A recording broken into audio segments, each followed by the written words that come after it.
कानपुर एक बड़ा शहर था। उस शहर में एक बिजी रोड पर बहुत सारे दुकानें रहती है। उन दुकानों में अच्छी और बढ़िया दुकान बोले तो शंकर की थी, क्योंकि शंकर की दुकान हमेशा लोगों से भरी रहती थी। लोगों को शंकर बेच रहा रोटी बोले तो बहुत ही पसंद था। शंकर कोई बड़ा बिजनेसमैन नहीं था और उसके हाथ में सच्चाई थी। शंकर के दुकान के नजदीक में राजू बोलकर एक व्यक्ति भी रोटी बेचता था। राजू उतनी बुरी रोटी नहीं बनाता था, पर उसकी रोटी के लिए ज्यादा लोग नहीं आते थे। ये बात से हमेशा राजू जलता था। ऐसे ही रहते हुए शंकर हमेशा के जैसे दुकान खोलकर रोटी बनाकर बेच रहा था।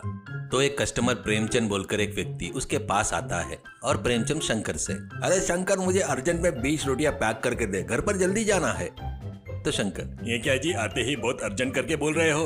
तो प्रेमचंद, घर में मेहमान आकर है और मैंने घर में तुम्हारे रोटी की बहुत तारीफ की है। वो लोग कब खाऊंगा करके राह देख रहे हैं। उस बात पर शंकर हंसते हुए, अरे बिल्कुल जी, 1 मिनट दे दो। ऐसा कहते हुए बहुत ही स्पीड से प्रेमचंद की आंखों के सामने रोटियां गरम गरम बनाकर पैक करता है।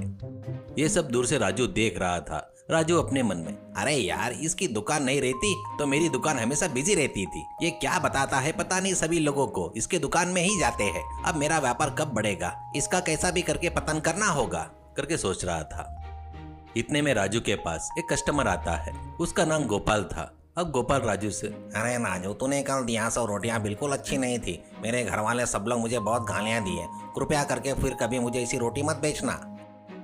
तो वो बात सुनते ही राजू को गुस्सा आता है और वो बढ़ जाता है। और राजू तुरंत, क्या गोपाल, तू पहचान कहा है, इसलिए इतने देर तक तू बोल रहा था, सुन रहा हूँ। तेरे घर वाले कुछ भी खाकर मेरी रोटी के बारे में बोले तो कैसे? अब नहीं बेचूंगा तुझे, अब तो निकल यहाँ से।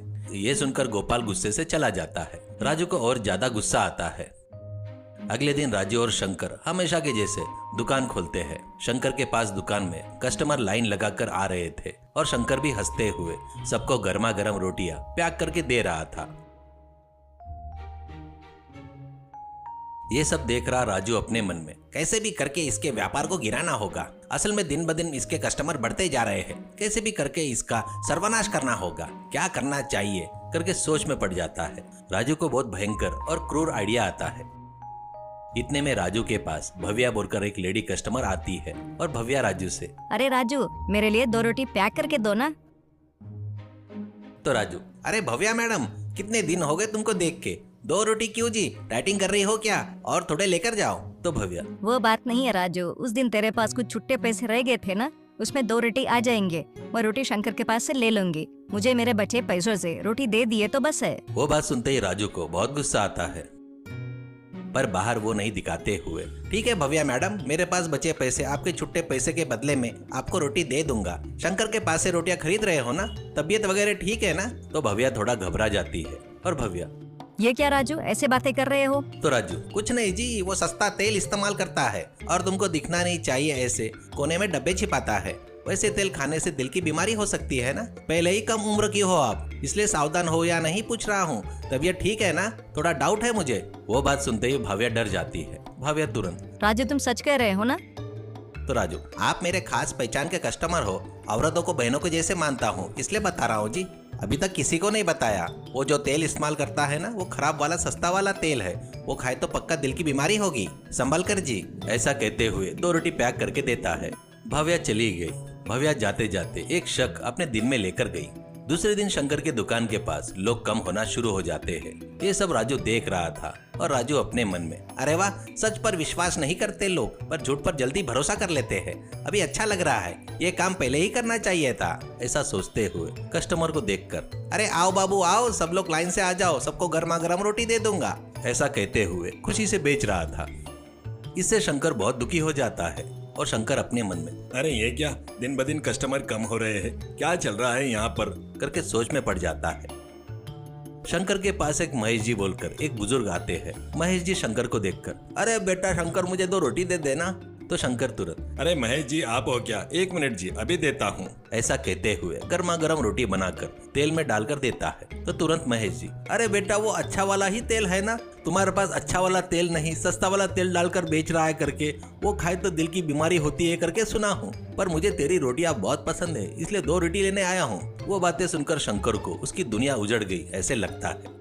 शंकर तुरंत, अरे ये क्या महेश जी ऐसे बोल रहे हो? कितने दिनों से खा रहे हो मेरे पास से रोटियां? वैसे भी मैं सस्ता तेल इस्तेमाल करता हूँ करके अब कौन बोल रहा है? असल में मैं सस्ता तेल इस्तेमाल नहीं करता, नंबर 1 क्वालिटी खरीदता हूँ। ऐसा कहते हुए फटाफट सफाई दे रहा था शंकर। महेश जी, क्या है क्या बेटा, सभी लोग तुम्हारे दुकान के बारे में कई तरह की बातें कर रहे हैं, ये सब तुमको पता है करके सोच रहा था, फिर भी संभल कर बेटा, मेरे लड़के जैसे हो इसलिए बता रहा हूँ। ऐसा कहते हुए रोटी पकड़कर महेश जी चले गए। तब जाकर शंकर को बात समझ में आई।